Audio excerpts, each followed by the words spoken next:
In 1775, Thomas Paine wrote a pamphlet stating that the freedoms of man can only be maintained by limiting the power of government.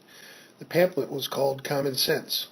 In 2015, it still is Common Sense. I'm Mark Zaccaria. And I'm Elizabeth Smith, and this is Common Sense. This week, Mark interviews Representative Patricia Morgan on the Republican Policy Group on the Rhode Island Convention Center. Jeff Richard talks about Health Source Rhode Island, and we ask the burning question, are you kidding me? Now for the news. Lives matter. In Washington, a landmark vote was taken last week that was a true victory for our nation's children.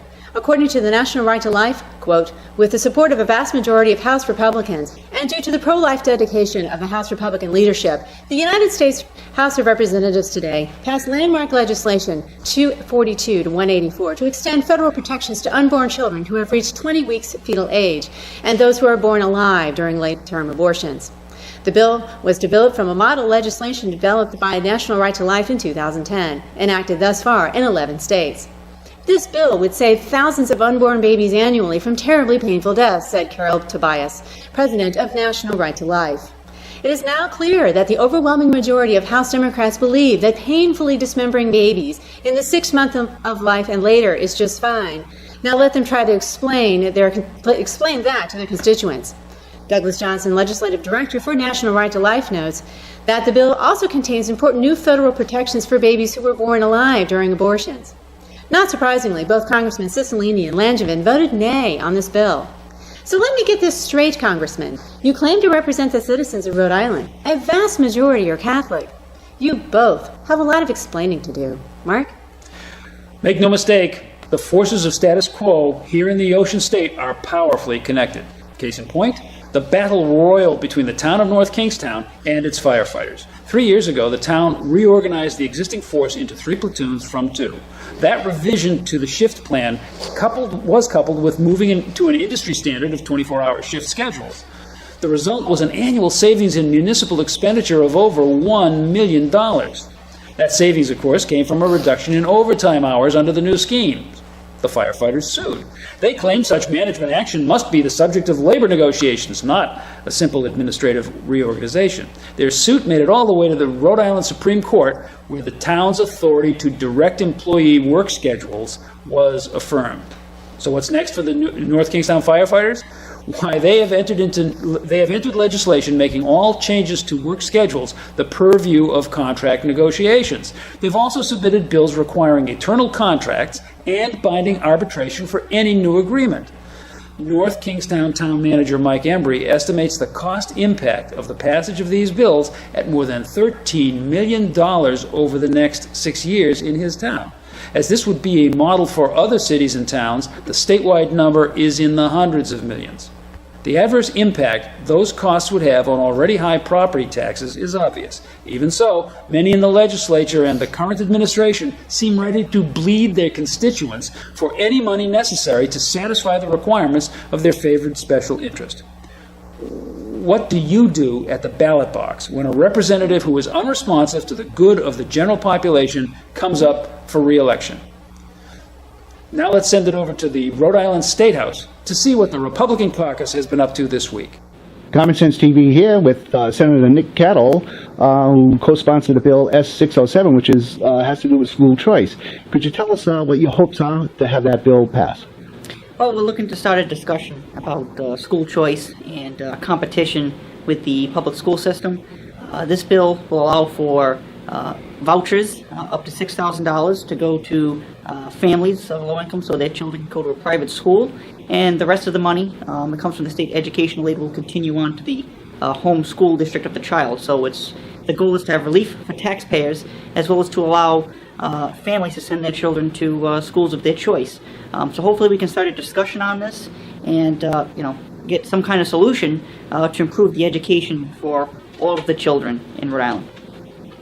Common Sense TV here with Senator Elaine Morgan, who's recently had some success on Senate Bill 342 involving pandering. Could you tell us where that bill is at the moment? Thank you, Roland, and yes, I can. It's a bill, we just passed it on the Senate floor. It is relating to pandering and sexual activity, prostitution, going on a premises where the landlord or the owner of the premises knows that it's going on. It gives the law enforcement more bite to be able to prosecute these people who knowingly let prostitution and pandering go on their premises. And it passed the Senate, and now it just passed the House with Doreen Costa, and it is going to the governor to be signed. Thank you. When big money just vanishes, shouldn't responsible managers make some noise? This month, Siegel and Company, auditors for the Providence Pension Fund, reported that $62 million were missing from the accounts. The money had been falsely claimed as an asset for 8 years. The new auditors suggested that as much as 20% of stated Providence pension assets were just not there. That could mean as much as $150 million overall hit to the books of an already grossly underfunded plan. Was this a surprise to Mayor Alorza and to Finance Committee Chair John Igliozzi? If it was not, there are serious questions of misleading the bondholders and the municipal investors, since these assets were claimed to be in place. If it was a surprise, though, don't you think these municipal managers would have raised a public outcry and alarm? What we got was crickets. Meanwhile, what are the victims of this disappearing dough? Paul Doty, president of the Firefighters Local 799, dismissed the revelations as an accounting change. Well, if so, it's an accounting change that takes his fellow firefighters out of the frying pan and into the fire, since the city's ability to honor their claims is now far less than half of its total obligation.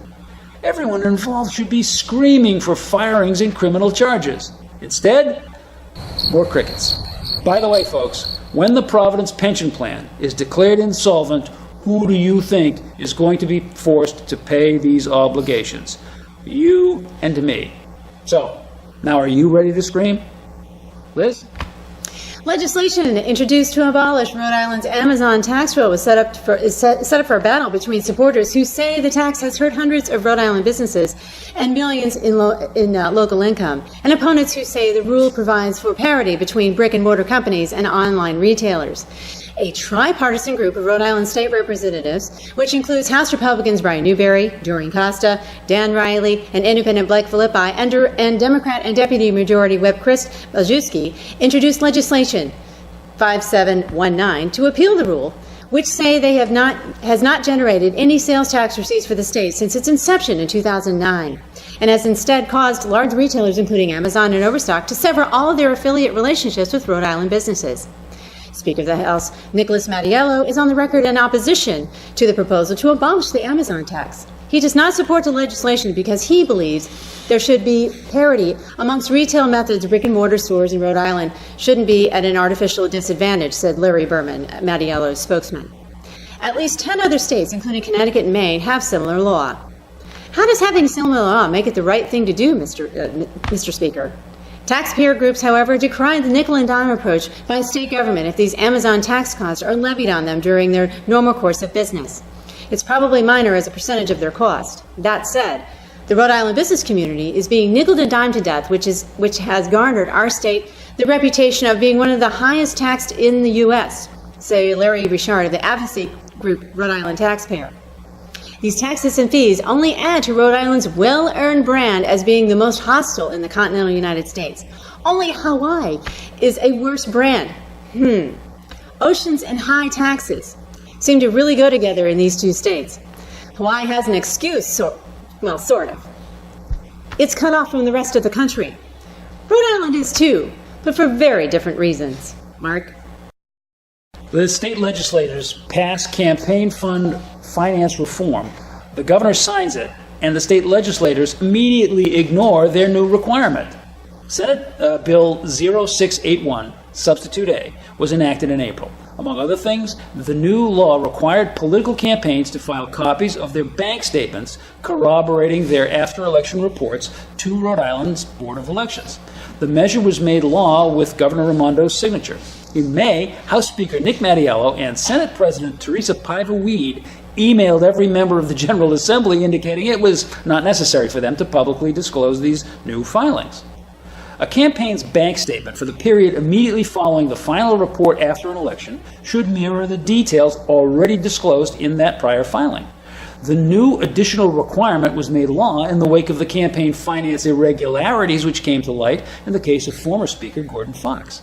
The numbers in question are already public information, even if the bank's statement does not. Any discrepancy will trigger Board of Election enforcement action, and that's also a matter of public record. So why are the leaders of the Rhode Island legislature so willing to look guilty in public by so obviously putting the kibosh on their own attempt at transparency? Everyone pays lip service to transparency and ethics. Wouldn't it be refreshing to see some real action from our political leaders to back up that reflex position? Liz? That's the news for this week. Next up, join Mark as he turns the tables and interviews Representative Patricia Morgan on the Republican Policy Group on the Rhode Island Convention Center. But first, are you kidding me? Senator Pichardo wants to make mortgage fraud a crime. The Senate Judiciary Committee does not. Where do we even begin with this one? Are you kidding me? Senate Bill 585, sponsored by Senator Pichardo, seeks to establish penalties for knowingly fraudulent dealings with consumers in matters of residential mortgages. A reading of the proposed language shows that it is not replacing any existing language. Does that mean there has heretofore been no penalty for lying to customers while arranging residential mortgage loans? Unbelievable.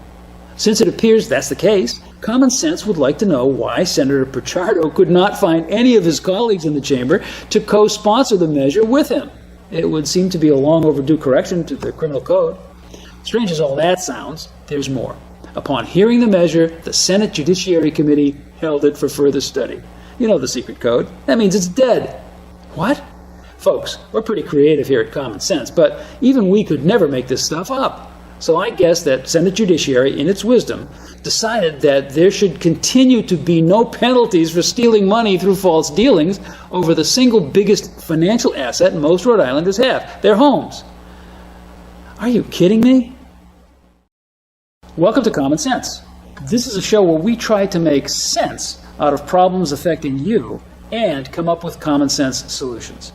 I'm Mark Zaccaria. I'm sitting in this week for your regular interviewer, Representative Patricia Morgan, because she happens to be our special guest today. Yes, welcome. And we are here to talk about the Republican Policy Group, which is a group within the Republican caucus in the Rhode Island House of Representatives, and it is spearheaded by Rep Morgan. So welcome to the other side of the table, Rep. Thank you for having me, and thank you for agreeing to be the interviewer this week. Not a problem. Would you begin by telling us a little bit about the Republican Policy Group? The Republican Policy Group is a group of Republicans from the House Minority Caucus, which the Minority Caucus is the Republicans. There are 8 of us, and we have come together every other week on a Monday, and we study, in this case it's the Convention Center Authority, but what we intend to do is pick out programs, things in state government that we think are fraught with waste, fraud, and abuse. That would sound like it's sort of part of the standard oversight charge of the state legislature to begin with. Is that not being done now? It's not being done now. Programs are voted for, put into place, and nobody looks at them again. And whenever there's a pot of money out there in government, there are always people who are looking to get their hands into it. And therefore, you come up with wasteful practices, you come up with fraud, you come up with abuse. We need to start looking at it.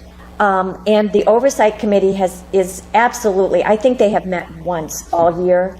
Last year, we know that they really wanted to look at Studio 38, which are 38 studios, and they were stopped. So for me, it wasn't, you can't go through the normal process anymore, right? If you really want to look at something, the leadership is going to stop you if it's one of their pet projects. So the only way to look at it fully is to go around it. They're not going to give you subpoena power anyway, so we're kind of working outside the normal structure, and we're providing oversight.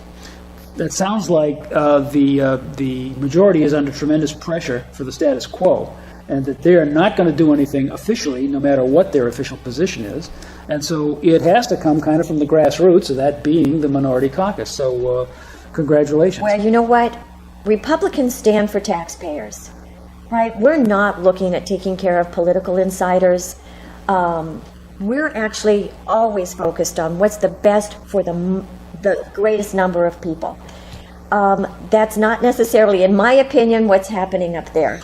And if we have to go around the normal process, we will, because taxpayers need to have somebody advocating for them, and that's us. Absolutely, and there are, even though you are cast in a role not too much different than that of just being a private citizen and doing this, you obviously have a little bit more gravitational influence as members of the House, but you're using the same tools that citizens could use. That's right, we don't have subpoena power, so we've studied getting requests for public documents. They're called APRA requests. You send them out under the force of our law, and they have to send them back, or any public documents.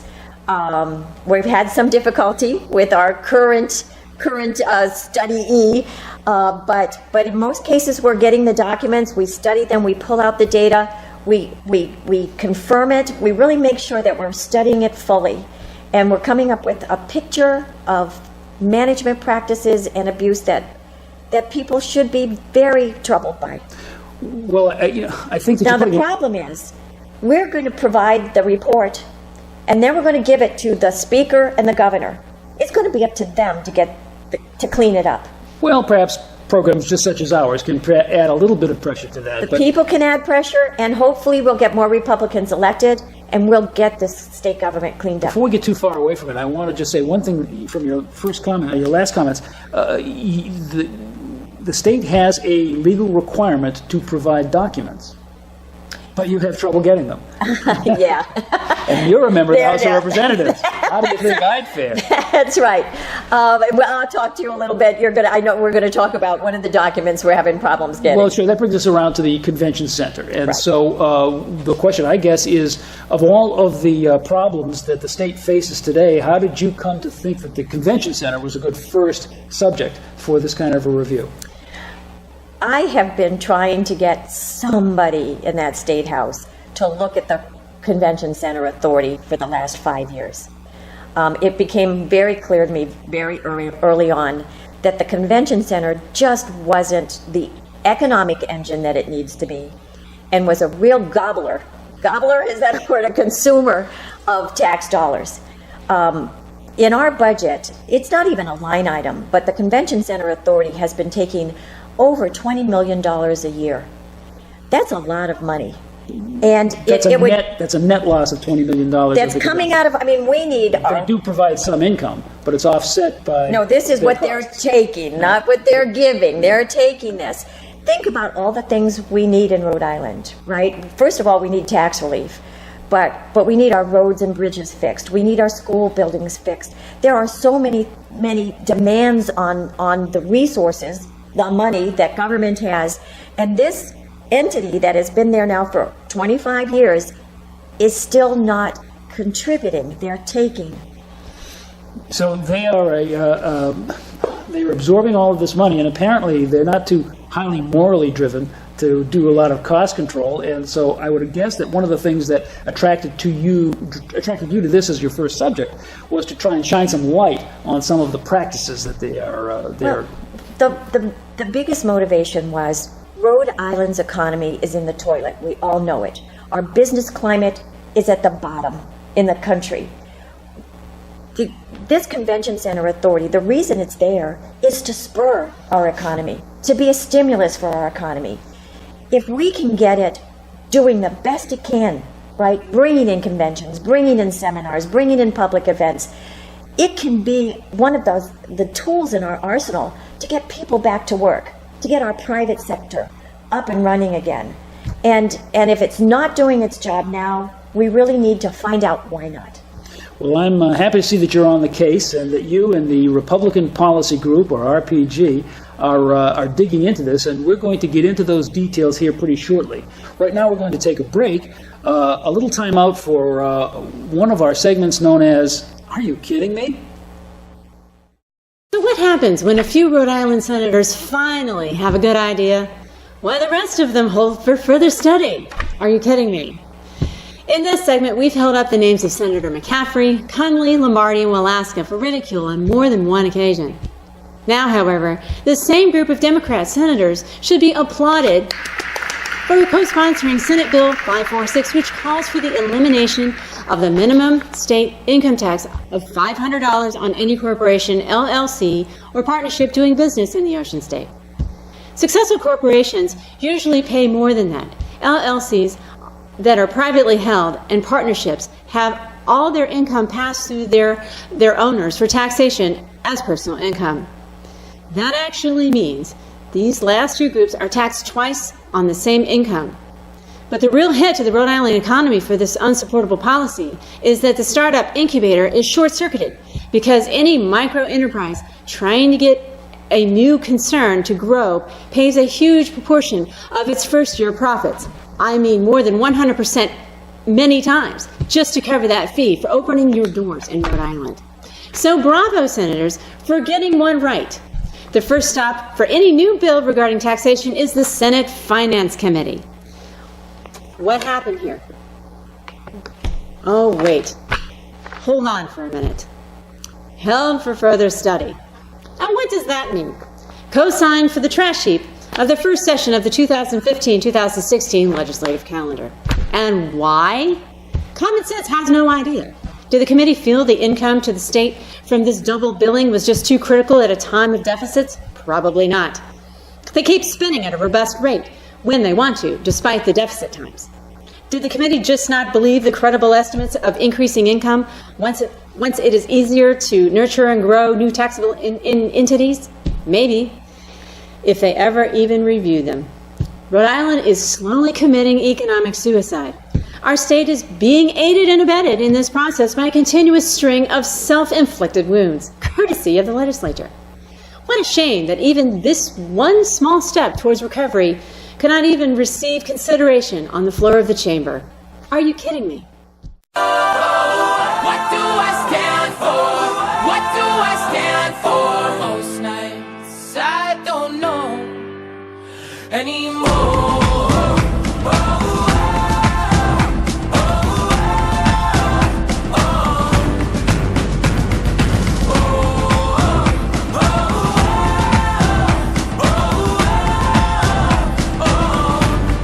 Welcome back to Common Sense.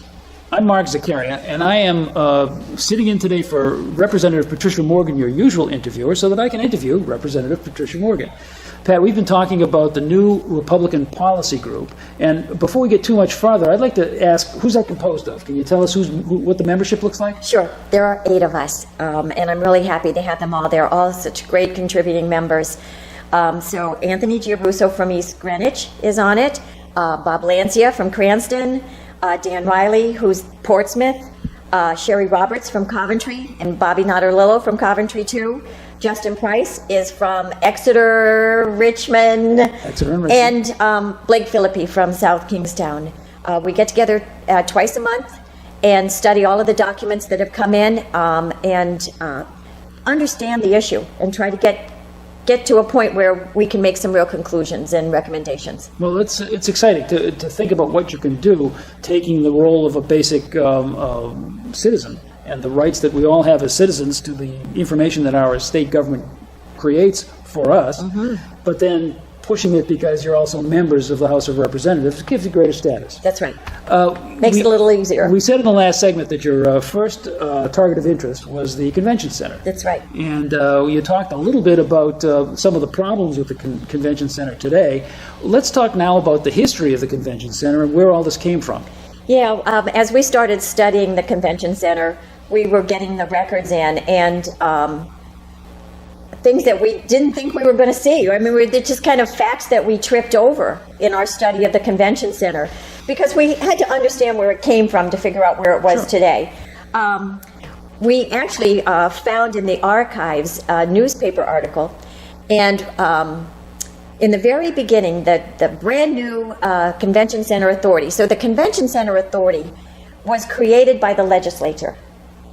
And when it was given the right to run the facility, the complex, and to do that, they were given the power to issue bonds. Now, the bonds that an authority is given are revenue bonds, which means that the income from the complex was supposed to pay for the bonds, all the debt. And if, in fact, at the time, the chairman of the authority said that the convention center would never cost the taxpayers a single dime. Never cost a dime. Not a dime. Okay, I'm going to make a note of that right now because later on we'll convert the Yeah, actual it's cost been a into whole dimes lot more than a dime, and see how many exactly. 100 million dimes it's cost. Let me tell you the things right now. To date, we have spent over $450 million on the complex. And by the time it is paid off, it is going to be $750 million. A little bit more than a dime. That's 10 billion dimes, as a matter of fact. Trillion dimes, I No, think. it's not quite there yet, but they'll get there. Zillions of them at any rate, yes. And some of the other problems that have been attended with this, I mean, where did all that, net Okay, so loss how come did they from? do that? Yeah. I mean, there was, so in 1989, I believe it is, I don't actually have the paperwork in front of me, but there was an economic impact. So people started talking, we need a convention center, we need a convention center. So the Rhode Island Foundation actually did an economic impact study, and their study said, oh, this is going to be a drain on resources, right? They said it wouldn't be good for taxpayers. Darned if another economic impact study didn't come out from proponents that said, oh no, it's going to run a surplus of over $500,000 in the very first year. All right? Okay. And then another economic impact study came out and said that if you doubled the size, it was supposed to start out at 45,000. If you went to 100,000 The square feet. square feet, so much bigger building, it was only going to cost a tiny little bit more, but give this much more profit.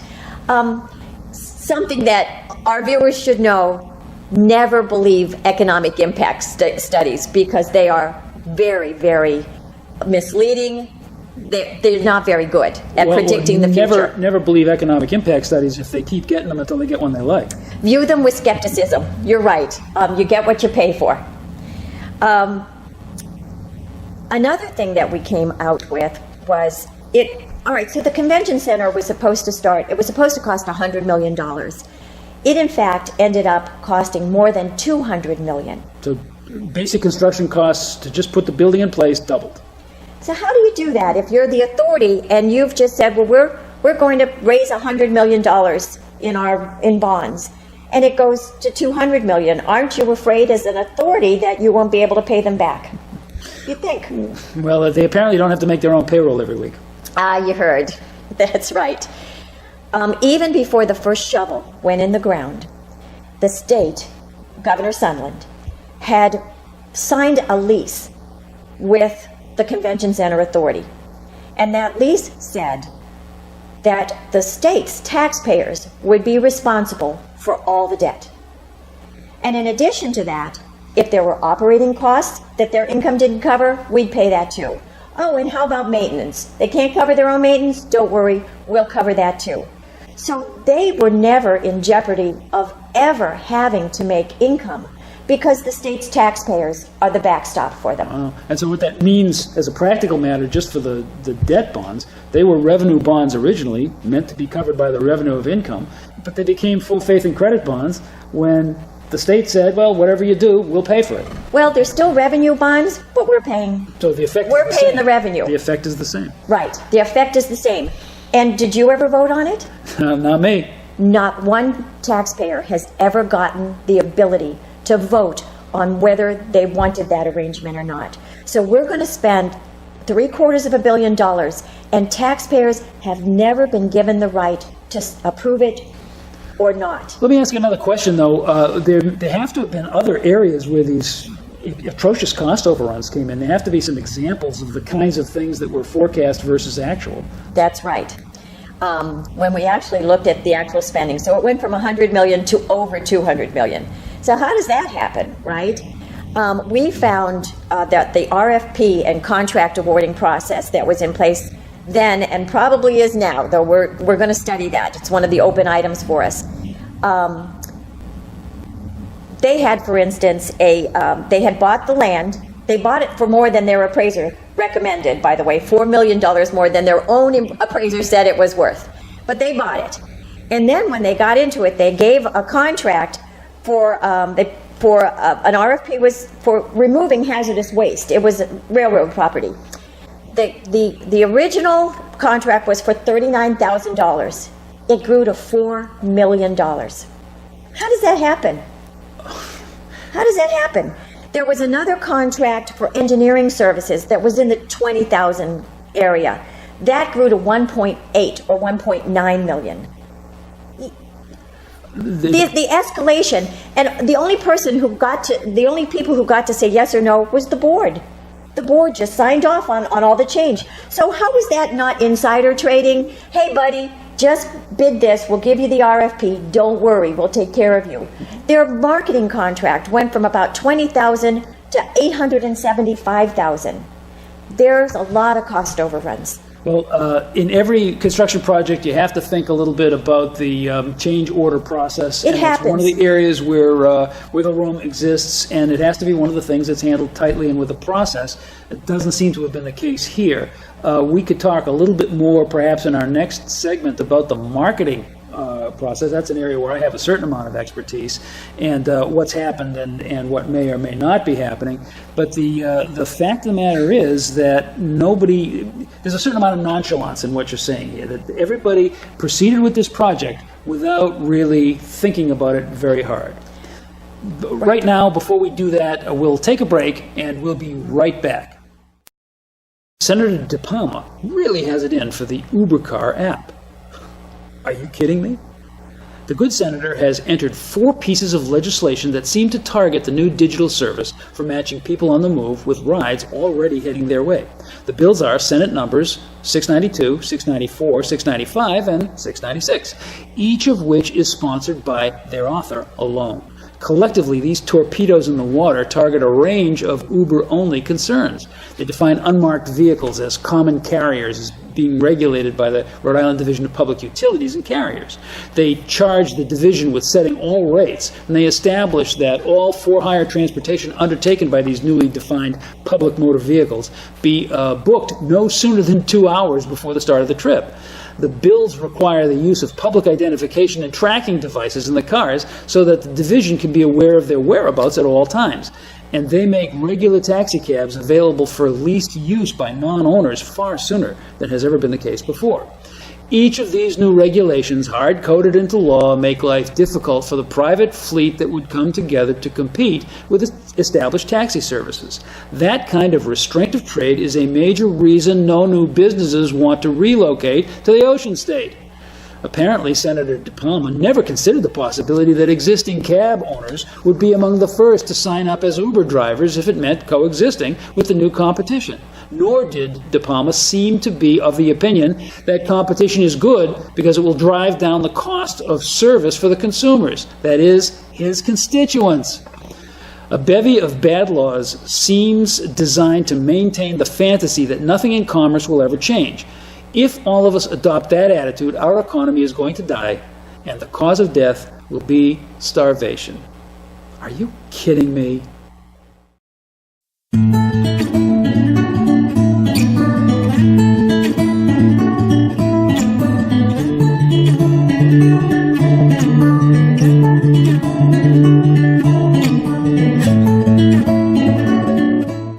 Common Sense. Welcome back. I am Mark Zaccaria, interviewing Representative Patricia Morgan today on the subject of the Republican Policy Group and its first target of interest, the Convention Center.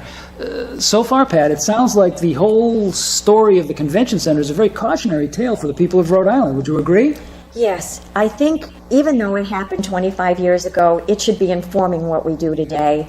If the folks will think about it, all of the big projects that we have on our table now, they were generous enough to vote some very good projects. They're given the money for it. We have the URI Engineering School, $125 million.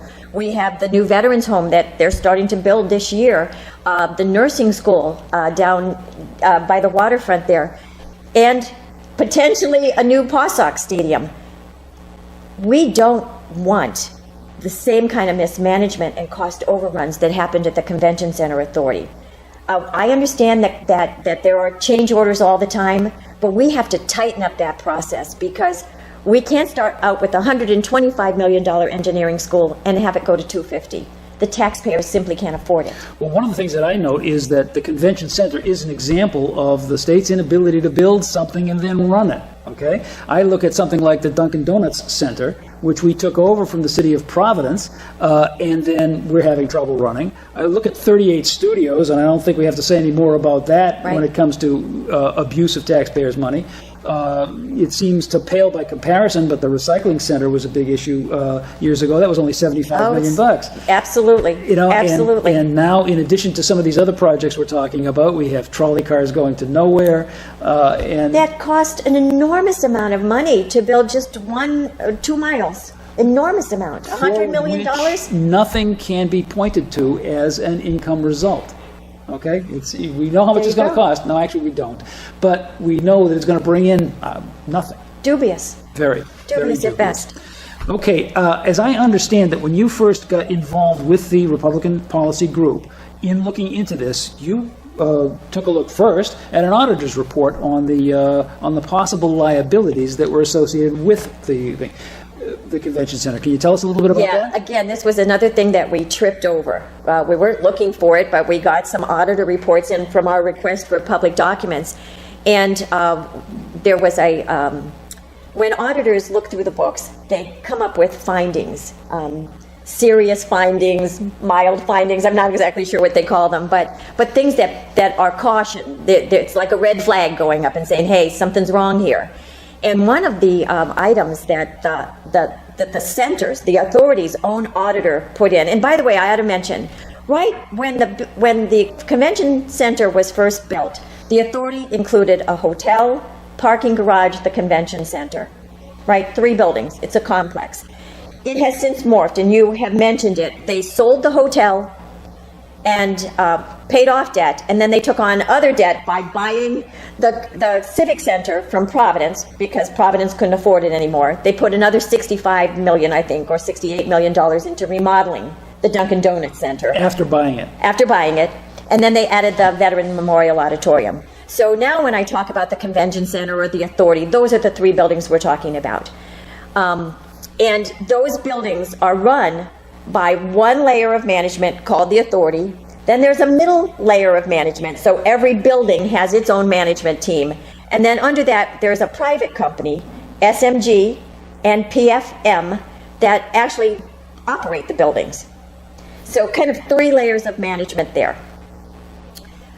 The auditor's report mentioned that the attorney, now this is the attorney for the Convention Center Authority, he said it is possible that the authority could be responsible to pay the pensions for almost 20% of these private management companies' workforce.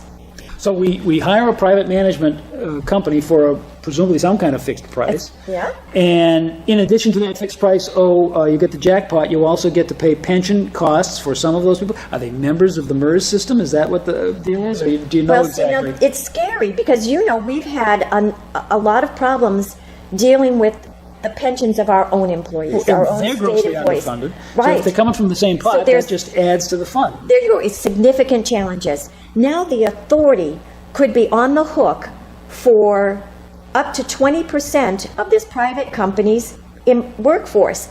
Well, we don't quantify that for us. How much is it? It may be little, it may be big. We really don't know what the jeopardy is there, and we don't know why the attorney thinks it's possible. So we've actually asked for the collective bargaining agreements. Just going to ask because that has to be the genesis of where that liability comes from, and the authority won't give it to us. So in other words, the basis of this liability for pension fund from a private company is the collective bargaining agreement that was made by that private company with its employees. But look, if we're the state and we're going to be paying for some of that, I think we have some standing to ask that question, and they just won't give it to you. We have standing, and in talking to some legal experts, the reason we could possibly be liable is if the board of directors has taken away management rights from the private company. Private companies are in charge of their own workforce unless we've infringed upon it. So if the board of directors has instructed them that they have to do certain things, right, instead of allowing them to hire and fire at will and choose what they're going to pay and not pay. Instructed them to add staffing that they hadn't originally planned on as part Correct. of their... Okay. Has that happened? What's the staffing look like? Well, we don't know what's in the collective bargaining agreement. We're working hard on it. I believe, according to law, we are entitled to it, and we'll go to the Attorney General if we need to. But the staffing, you ask about the staffing. There's a lot of it. There was a study many years ago that kind of said what the optimum level of staffing should be. And I can tell you that looking at it, what it is today, it has exploded. It's blossomed. We have a lot of staff there. Just this building is only occupied, and that means the 3 buildings again. When I say the building, the complex is occupied only 40% of the time, which means it's vacant 60% of the time. And are the staff members that are there for the 40% of the time then not there or not on the payroll during the 60% of the time, or are they being paid 100%? They're full-time employees, so even though there's no event, no conference, no anything going on in the building, 60% of the time, they're still drawing a salary. What kind of salary? Do you have any idea about the pay grades? Well, I tell you one that I think the viewers this will just drive them crazy. There are banquet servers who are being paid $80,000. 5 banquet servers being paid, and they get health care and a pension. Now think about that. They could be there just to serve a breakfast, coffee and that's what they do for the day, and they do that 40% of the time. And you call that one day's service out of your 40% of all That's days right. available. It's not working. I mean, my son worked as a waiter in restaurants. They work hard in restaurants, and I can tell you he made a fraction of $80,000, much to his chagrin. Sure. I mean, let me consider taking the next opening. I guess what we're saying here is that the management company and the convention center authority itself, neither of them have any real incentive to do any better, because they've got you and me covering whatever shortcomings they have to have as managers. I mean, they're not. They don't appear to be concerned about controlling overhead and keeping the costs where they can be competitive. And that's what they need to be. They need to be competitive because the taxpayers can't keep picking up the tab. We need to be competitive for the taxpayers. Right now, we're going to take a break, and we will return for another segment with Representative Patricia Morgan talking about the Republican Policy Group and their current study of the Convention Center. Miller and Golden have asked the legislature to amend the constitutions of both the United States and the state of Rhode Island for them. Are you kidding me? It's sad but true. Senate Bill 528 amends the process for the licensure of firearms for concealed carry. The proposal changes the wording originally offered by the Ocean State Constitution that local police and law enforcement agencies shall issue permits upon review of criminal history. If this bill becomes law, those agencies may issue a permit, and then only if the applicant documents a need for the personal protection of being armed in public. For good measure, the bill also creates yet another new state agency to handle appeals from denied applicants who don't believe their reason for seeking a permit to carry firearms was given sufficient credence. The Second Amendment of the United States Constitution gives you and me the right to keep and bear arms. The only reason of us needs to justify arming ourselves is that we have chosen to do so. There's over 3 million of us out there that think so all over the country, according to the ATF. Everyone acknowledges the duty of law enforcement to prevent the exercise of that right by those who have criminally abused it in the past. For everyone else, though, permitting process should be an administrative process that follows a standard background check. And they're already doing that. Demanding documentation from a citizen of his or her need to be armed is unconstitutional. Setting up an involved and costly process of appeal is unconscionable, at least insofar as a justice delayed is justice denied. Senators Miller and Golden do not have faith in the willingness and ability of ordinary Rhode Islanders to exercise their rights responsibly. Reason the rest of the Senate or the House of Representatives should do the same. Don't fear the citizens, senators. Represent them. Are you kidding me? Welcome back to Common Sense. We're finishing up with our discussion with Representative Patricia Morgan on her work with the Republican Policy Group and its first target of investigation, the Convention Center Authority and the Convention Center, the group of facilities that are managed by Rhode Island's Convention Center Authority. And we have been talking about some of the gross cost overruns that they seem to have had. The fact that it's all structured, that the agreement is structured for to hurt taxpayers and not to hurt any of the people, either the members of the authority or the private contractors. It puts the taxpayers on the hook for mismanagement. Everything. So it doesn't matter if mismanagement occurs, at least from the perspective of the managers. And one of the things that we do have here at some point is a convention center. We have a product we could offer to people, and from my perspective as a marketing consultant, I would say, well, what you need to do then is go out and sell it somehow. Can we talk a little bit about how the marketing program has worked and how it's working now? Sure. The whole reason that we undertook this study is we're not going to tear down the building, we're not going to burn it, we're not going to sell it to anybody, but we can make it better. Remember, it's supposed to attract events in, and those events bring dollars with them. And it primes the economy, right? You start getting more economic activity. So the whole reason that we're studying it is to get them to be better, to bring in more income, to bring in more events. And we looked at their marketing plans. We got marketing plans for the last 6 years, and they were a tremendous disappointment. And Mark, I know you're a marketing expert. I went out to some marketing experts and got them to look at them with me. Our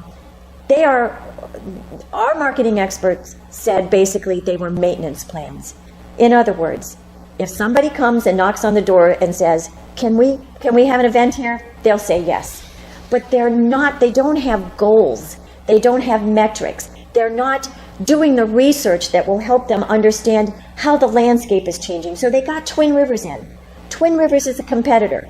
What are their strengths against ours? What are our weaknesses? How can we improve? How can we attract a different market or different kinds of events in?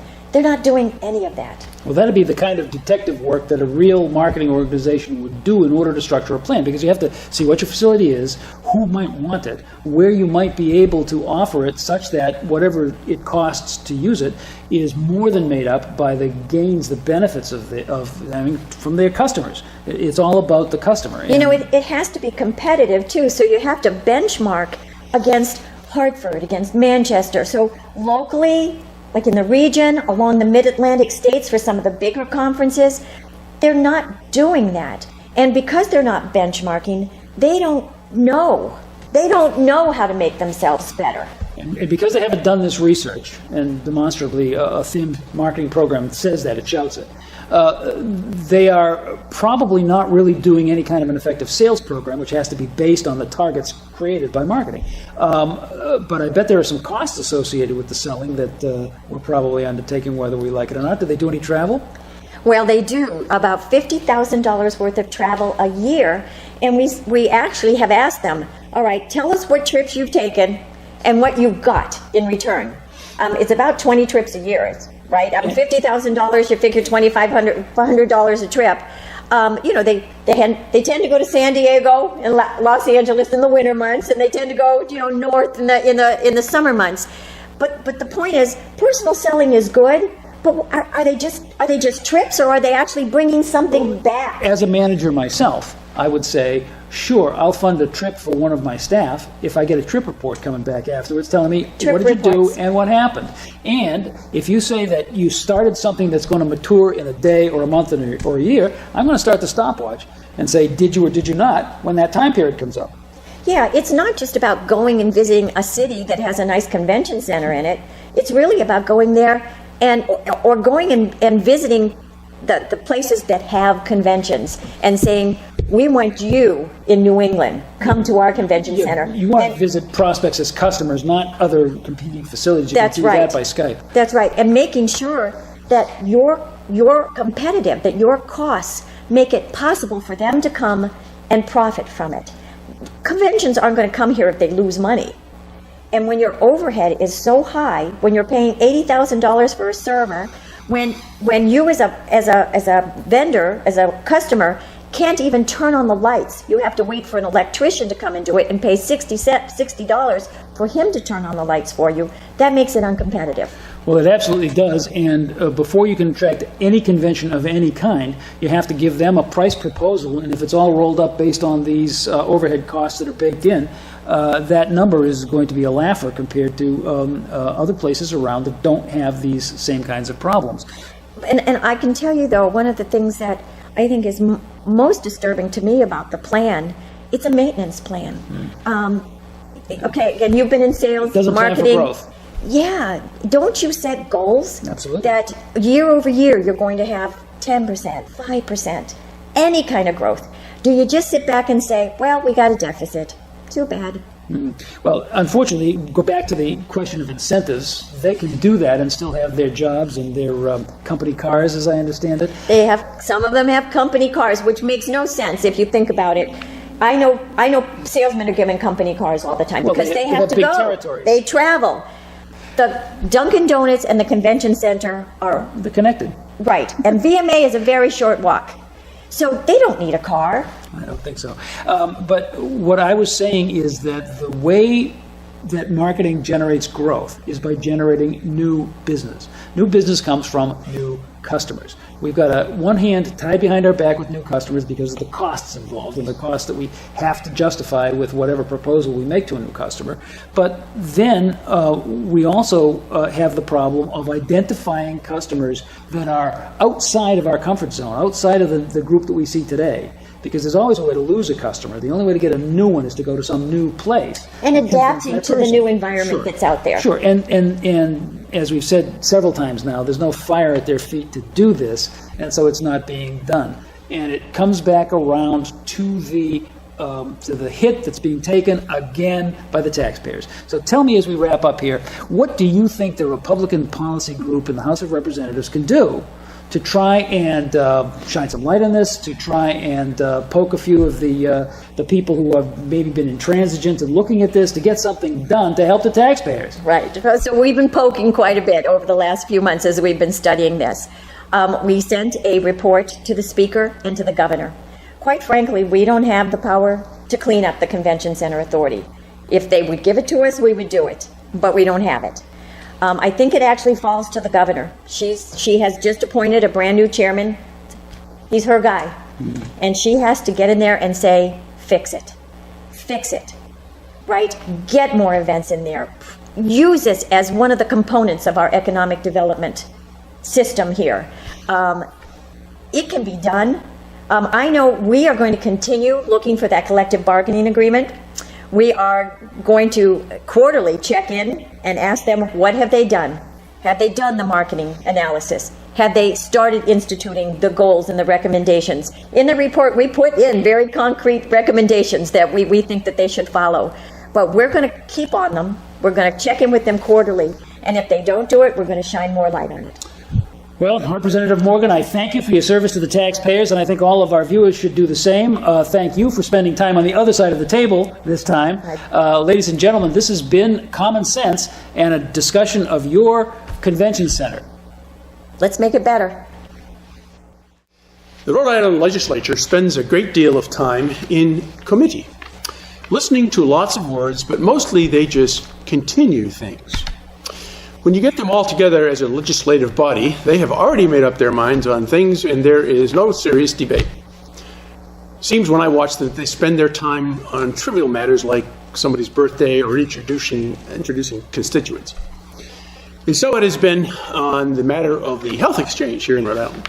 We are one of the 16 states that are trying to go it alone, no feds. But who has been paying the bills? Well, the feds, until now. Now we are seeing there's an inefficiency that the state exchanges have worked out. Let's take Hawaii as an example.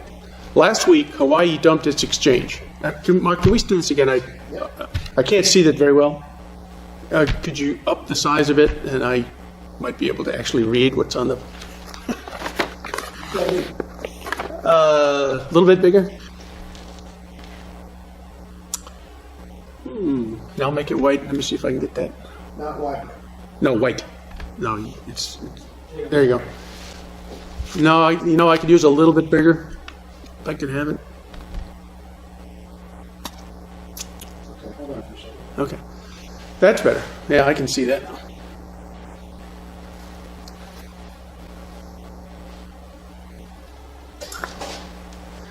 This way I won't have to extemporaneous too many words. Oh, that's great. That is perfect.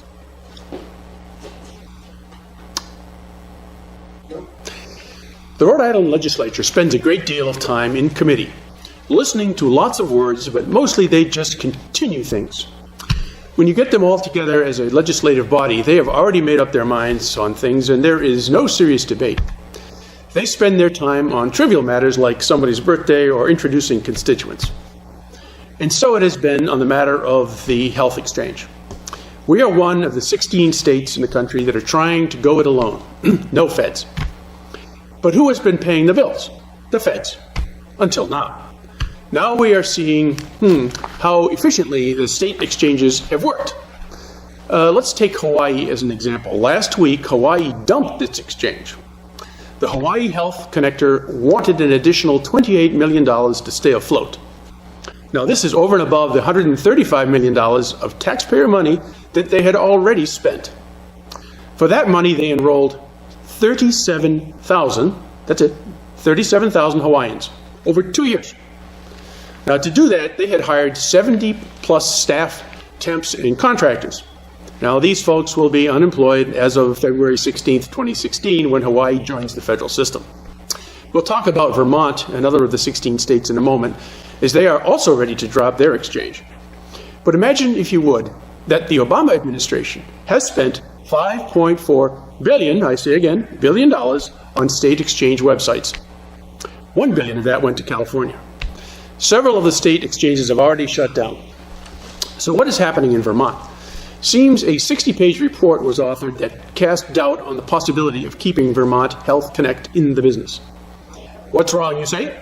Seems it should not be that hard to run an insurance business. I mean, we have been doing that in the private sector for a long time.